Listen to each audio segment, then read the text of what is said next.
Butterflies return someday. Welcome, brothers, uncles, fathers, sons. This episode is for you. Today, we confront a grief too many of you know too well. The pain of losing the women you love to violence. Your sisters, your daughters, your nieces, your mothers. In a world that tells men to hide their pain, we ask you right now to do the opposite. Hold that grief close. Stay in touch with it. Because to feel the pain deeply, that's not weakness. It's the greatest testament to the love you hold for them. And to act on that pain, to act positively, to change the world because of that pain, is a way to honor their memory and change the world for women still here. Now, our society often asks men to be strong, to master their emotions, especially their grief. You gotta be strong, they say. But when we lose women we love to violence, silence will never be enough. That's man, woman, or child. Brothers, your grief is justified. Your tears are sacred. To pretend the pain doesn't exist, to numb it, that's a disservice to the women who meant the world to you. Grief, when held with care, can be a fuel for action. It's okay to cry. It's okay to feel. It's even okay to scream. It's okay to sob. Because only in feeling the depth of that loss can we find the strength to rise up and protect the women still among us. Now let's talk about one man and his pain and how he lost women to male violence. Let's talk about Amiri Baraka. And some of you under the sound of my voice are quite familiar with the works of Amiri Baraka, award-winning, noted Amiri Baraka, celebrated Amiri Baraka. You know him as the actor, the professor, the writer, the poet, the activist, the civil rights activist, the theater director, and the theater producer. Well, in 1984, Amiri Baraka lost his sister, Kimako Baraka, at the age of 47. She was just 47 when he lost her to male violence at the hands of an acquaintance of hers. She was sexually assaulted and stabbed. That was in 1984. And then in 2003, Amiri Baraka and his wife Amina Baraka, also a noted poet, were dealt another devastating blow. This family dealt with a lot when their daughter Shani, or Shani, I'm not exactly sure, and her partner Rayshawn Holmes were shot to death. Shani's sister, ex-husband James Coleman, was the assailant. Now, the couple had come to the home to support Shani's older sister, but Coleman murdered his ex-wife's little sister and her partner. We should note, and we must note, that Amiri Baraka was called out.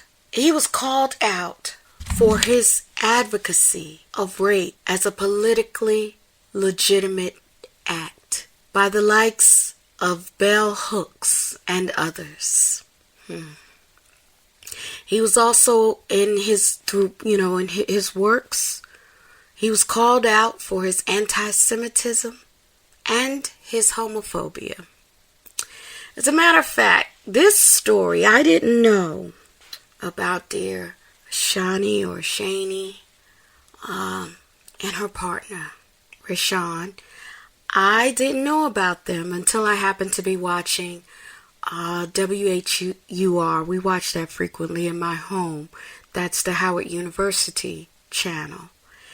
And his ex-wife spoke of his regret at his strained relationship with his proud black lesbian daughter, Shani. Because she was doing a courageous act at the time that she was murdered and taken away from us. She and her partner were doing a courageous act at the time that they were taken away from us. They were supporting someone who was being, their sister, her older sister, was being stalked by, the estranged ex-husband. And little sister was stepping up to support her sister. May they rest in power.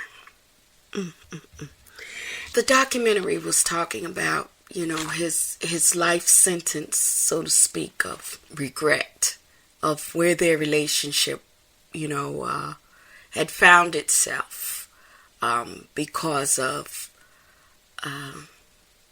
who Shani chose to, her finding love. Because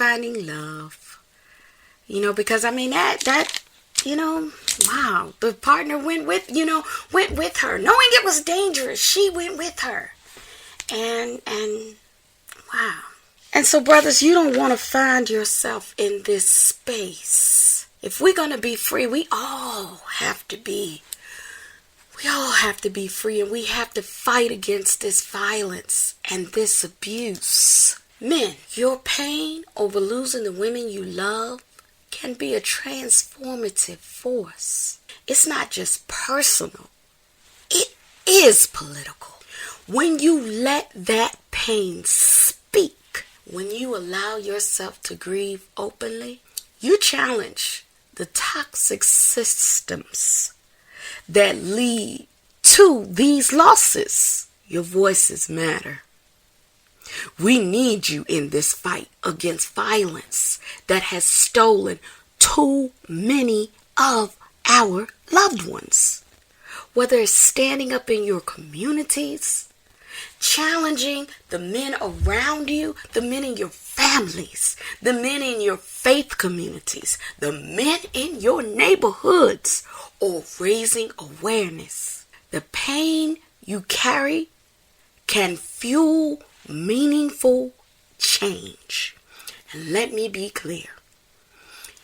When I say neighborhoods, I am not just speaking about black neighborhoods. Because violence, male violence, does not simply come from minoritized men. Doesn't come from black and brown men only. I'm speaking about all men. Now lastly, I hope this episode serves as a reminder. You gotta love people while they're here. You gotta love people while they're here. And while I'm mentioning that, I'm gonna stand right now and see, I'm not good with pronouncing names. Is it Iviona or Iviana Hatch?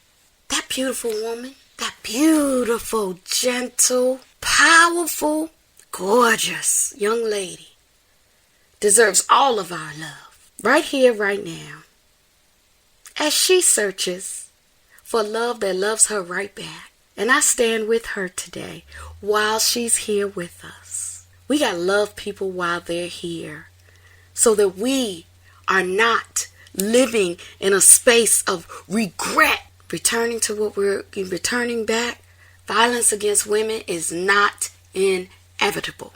Violence against women is not inevitable. And I say that to women as much as I say that to men. Violence against women is not inevitable, but it thrives in silence. It thrives in neglect. It thrives in spaces where women aren't valued. Men, we need you to protect women. We need you to stand with women. We need you to fight for women. We need you unlearning hatred and pain that doesn't initially seem to directly impact you, but you live long enough and see that it actually does. We need you to unlearn all hate because it does directly impact you. I'm sorry about your pain, and I genuinely am sorry about your pain. I encourage you to let the pain of your loss remind you of the preciousness of life and remind you of the preciousness of love. I thank you for listening. Let's love folks while they're here, and let's make this place better, more peaceful. We gotta fight for that peace that we want. Be great. It's in us. All right. This is Tanya GJ Prince. Thanks for listening. Y'all be great.